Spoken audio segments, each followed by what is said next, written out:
Hey, it's Rachel from All About Planners. In this video, I'm going to show you 7 simple day to a page layouts that you can incorporate into your bullet journal. So if you're a bit tired of using the same day to a page layout, or you've never used a day to a page layout before, I'm going to give you some example ways of structuring the page and different ways that you can customize these templates that I've created. So the first thing that you should do whenever you get a bullet journal, the first thing that I do is count out the dots. So for this notebook, which is a Paper Chaser Genzio, we have 36 dots horizontally and 53 dots vertically. Now the reason that I do this is because a lot of dot grid notebooks have the same page size, and a lot of them do have a 5mm dot grid, but sometimes the amount of space between the edges of the dots and the inner margin, and then also the outer margin of the page, can differ. So that's why I always just like to count it out, and it comes really in handy when you want to draw out spreads and you're trying to calculate, okay, if I want 2 equal columns, okay, well 36 divided by 2 or 36 divided by 3 if I want 3 columns. It's just really helpful to have it on a sticky note. So I definitely recommend that you do that, and then I just keep that on the inside cover of my notebook. Another tool which is really useful for bullet journaling, regardless of whether you're doing daily spreads or weekly, is a row and column stencil. So this one is the Moxie Dory one, but there's also the Sunshine Sticker Co. I also have the Inkbag Jeng and a few other brands. I'll have a blog post link down below if you want to have a look, but definitely recommend investing in one of these. You can create your own, especially if you like to use the same brand of dot grid notebook, but it's obviously a lot quicker to just buy one. Now how you use these, you can do the different column spacing. So I can see that for this one here, I could fit up to probably 4, and it'll mark out where you should be drawing your boxes. You can trace it here, and because this one is quite thin paper in this notebook, you can sit it underneath the page and then use it that way, or you can just have it on the top of the page. To be honest, I really prefer the transparent row and column stencils, because then I can just have it sitting on the page, and some of them have like a little space to put your dot within the stencil, which you'll see in those of the blog post. But I've included this one here in this video because it's the cheapest. So if you're not really sold on it, or you want to know more about it, I'll have that blog post link down below, but maybe just start with the Moxie Dory and see if you like it. The other tool I always use is the Pilot Friction erasable pens. If you read my blog, I preach about these all the time. I've been using them for years, absolutely love them. You can get different pen tip sizes. My preferred one is this one here, which is the 0.7. You can also get the clicker version, which I actually prefer, because with this one, as soon as you take the lid off, if you want to put it on the end of the pen, you're going to then cover up this little erasable part, if you go like that. So if I had my time again, I would buy in bulk with the clicker, but I actually already brought in bulk these ones. But anyway, so definitely get some erasable pens. There are other brands, and I've done a bunch of comparisons on those as well, which I'll link if you're interested. But the Pilot Friction always wins for me, hands down. So that is why I always preach about it. So let's start talking about some different daily layouts. So this one here is what I like to call the classic day to a page layout. It's got a schedule on one side of the page, and then it has some boxes for different things on the right. And obviously this is very easy to customize with just different, headings. But the reason that I've chosen these is because I always like to start with a focus box at the top of the page. Because I don't have a lot of room on this spread, I've just kept it as one simple box. But generally I'll put a top 3, which you'll see in some of my later layouts that I'll show later in this video. But generally a top 3 focus is what I would put there. I like to have a quick task section, or at least a to-do list, separate to the schedule. The reason being because sometimes you might have a task that you've planned is going to take from 9 till 10, but maybe it only ends up taking you from 9 till 9:30. So then you've got half an hour spare to have a little break, but then also you could knock off some of these quick tasks. So that's why I put them in a separate box. And by quick tasks, I generally, as a rule of thumb, do 20 minutes or less. But obviously you can do 15 minutes or less, or 30 minutes, or whatever works for you. But that's my intention with that box there. Down the page here, I have notes and reminders. So they're not tasks to me. They're not like a to-do list thing. It's more like I need to remember to, defrost something from the freezer for tomorrow night's dinner. Those kind of random things. And then I'll do a little asterisk, and then I'll write what it is next to it. So it's those kind of, don't forget kind of things, but aren't really a task or something that needs to be scheduled. For the schedule, I started it at 7 a.m. and I went through until 5 p.m. So my intention was for this to be a work day where you would structure out that part of your day, and then I left it flexible with just an evening section where you can put, just a few things, because it's supposed to be like your rest and reset time in the evening. So that's why I kept it like that rather than continuing the schedule. You'll also notice that I did 2 lines per hour. So you could do 7 till 7:30, and then you could have your 7:30 until 8 on a separate line, or you've just got plenty of space to plan out whatever you need, because there is no separate to-do list. It's just this quick task box. So that was the first layout. Because the paper in this notebook is quite thin, that's why I've skipped a few pages, and that's why I'm only writing on the right side of the page. And I did just want to show you, if I put this here, how you can also trace it if you don't want the row and column stencil sitting on top of the page. Just up to you. So the next layout that I had has a top 3 priority focus box. You can put, your most important tasks up there, or you could take off the numbers and you could make that a meal planning section with breakfast, lunch, and dinner, or you could put whatever else you want in those 3 boxes. Just whatever is important. I always like to structure those things at the top of the page. Then I have a schedule that goes from 8 a.m. until 10 p.m. So this one continues to structure out your evening. So if you are like self-employed, or maybe you're a student and you do want to continue scheduling out those evening hours, that was my intention when I created this spread. Just give you an idea on how you can set it out. Down the bottom here I have a meals box, but you could replace that with whatever else is important to you. If you were using this as a student, maybe you change meals with, I don't know, assignments due today or deadlines or something like that instead. And then I have a nice big checklist on the right here, and I did not put any time category on it, but you could easily just split this into 2 checklists and just have your, tasks and then your quick tasks if you wanted to. So I hand drew these checkboxes, but if you want to save time and it ends up being a spread that you like using all the time, you can get the friction erasable stamps have a checkbox. There's also the Happy Planner stamps that have a checkbox, and that really saves time.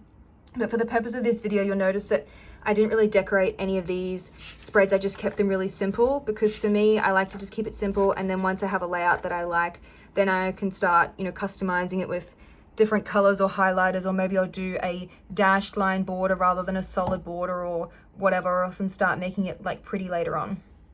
So this next layout here has a really large schedule, so more space to write, and it's pushed the to-do priority from the top there across the full width to a smaller box on the right here. So maybe you don't want to put so much detail about your top 3 and you can just condense it into a smaller box, then you could use this layout. I have a quick task list again, and then I have BLD. So that stands for breakfast, lunch, and dinner. So rather than writing out the full words, which will obviously take a lot of time, and if you times it out by 7 times, it's going to add up to a lot of not only wasted space on the page, but a lot of time writing it out. So if there's something that you regularly have, maybe it's things like little separate checklists for each child, you can just use, their initials or something that will save time. Definitely recommend having those kind of coding systems. The other thing you could do is use symbols. So again, love those friction erasable stamps. They come in all different shapes, so you could allocate a different shape to, a different category, and then instead of writing out the title of whatever the checklist name is, you can just use the stamp, and that'll save you a lot of time and also space on the page. Down the bottom here, I have a Pomodoro tracker. So that's something that I've started using in the last probably about 6 months or so, and it has been a really big help for me. So I tend to have a lot of tabs open on my internet browser and get distracted easily, and then YouTube video pops up, or then an email appears, and I get easily distracted by that. So what I do is have these boxes, and then I will do 1 line if I broke my concentration, or then I have 2 lines, or you could just shade in the whole box when I successfully completed that set of Pomodoro. I have a separate box for it here, but the other thing that you could do, depending on your page size and if you've got the room, is put the little Pomodoro boxes against the schedule, and that could be really helpful to see where you start to break your concentration. So maybe by like 10 or 11, you're really not getting any, colored in Pomodoros, and maybe that's where you schedule in a larger break. So that could be really helpful to structure your day. And then I have a little review box down the bottom here with a rating out of 10, but you can of course change that box to whatever you want, up to you. Next layout that I have is very simple, but do not underestimate it. So if you're not sure where to start and you're like, oh my god, all these boxes are going to take a while for me to rule up, I'm just not sure what I should start with, this is the layout that I would start using. So I have it split out with must do, should do, and if I have time. And then you can put all your tasks in there, and then you can start to allocate to morning, afternoon, or evening, or you could just write them out once, and then in these boxes you just put your, appointments or your time sensitive things that must happen during that, time period of the day. You can do different size boxes. So if you're a bit of a night owl like I am, you might want to make your evening box a bit bigger and maybe your morning box is a bit smaller. For the purpose of this example, I just kept them fairly equal, but obviously you can always customize it that way, which is why we do bullet journaling rather than using a, structured page. If you did want to try out this layout, I do have a free printable of it on my blog, which I'll have a link down below if you want to download it. And while I'm talking about printables, if you do end up finding a layout that you like, you can save time instead of drawing it up each week, and just print it out and then stick it in the bullet journal, or use it with a disbound system like the Arc or the Levenger or the Happy Planner. So if you want to learn how to resize printables for any page size, I'll have a tutorial for that down below, and I'll also have a link to my e-course if you want to learn how to make them, because that will save you a lot of time in the long run. And also, if you like the look of a printable rather than handwriting, like I hate my handwriting, it's so messy. That's why I tend to use a printable, because then I can choose different, fonts and make it pretty. So this next one is, again, more boxes, but you'll notice there is no titles. So if you don't want to have the same categories for each morning, afternoon, evening, you can just leave it out and change it depending on what suits your needs. So maybe you have a schedule for your afternoon, but you just leave these as blank and they can just be like reminders or whatever else. So again, flexible. Also, if you're finding that you're using the same layout, well, rather than just rewriting the same categories out every single time, if you know that you put the same thing in this box every day, well then don't waste time writing out the title. You can just leave it as an empty box and then just populate it with your information and save time that way. So I created this layout with the intention of the top box here would be priority focused tasks. This larger box would be for a schedule. This one here would be for something like fitness or exercise, and then down the bottom here could be meal planning or like a daily reflection, something like that. But obviously you can use it however you like. That's just a suggestion. The next one here is a very categorized focused layout. So if you don't want to have a full schedule for each day, but you do still want a section to put appointments and reminders, there's a box for that. So with reminders, I always put a little asterisk. If you find that you've got more appointments than reminders, maybe you need a bigger box, or you could split it in two and have it separate. But for me, I just put them all together in the one box. I have a priority section again, the Pomodoro. So that's really, front and center at the top of the page. And then we go down the list. So next is meals, fitness, and review. So rather than having fitness or go for a 1 hour walk or go to the gym or something as your appointment or your to-do, you can keep it out of those sections. Or if you want to write a bit more about it, like you're going to do 30 push-ups and 20 sit-ups and whatever else you want to spell it out in a bit more detail, there's a little box to do that. And then with the to-do, I didn't put any time sensitive on it, I didn't say it's a quick task or a 30-minute or whatever, but you could always do that as well. I just left it open-ended as a to-do list for this layout. And I think this is the last one that I had, which is a similar variation of the one I just showed, but slightly different. So if you want to save time and not have to count out and set up 3 boxes, to some of the others I went across the page like that, it is quicker to just do one big priority box. So you could always do that instead, like I have here. Then I have time and task or appointment. So if you have something in an awkward time, so 8:15, then you could just write in the time here and then write out the appointment, because I always find those scheduled, 8 till 9, and then I have something that's awkwardly in the middle, then that's when I would recommend using something like this, which is a bit more flexible, and then you don't have so much wasted space on the page. Then down the bottom here, I have a little exercise, meals, grateful for, and then another checklist.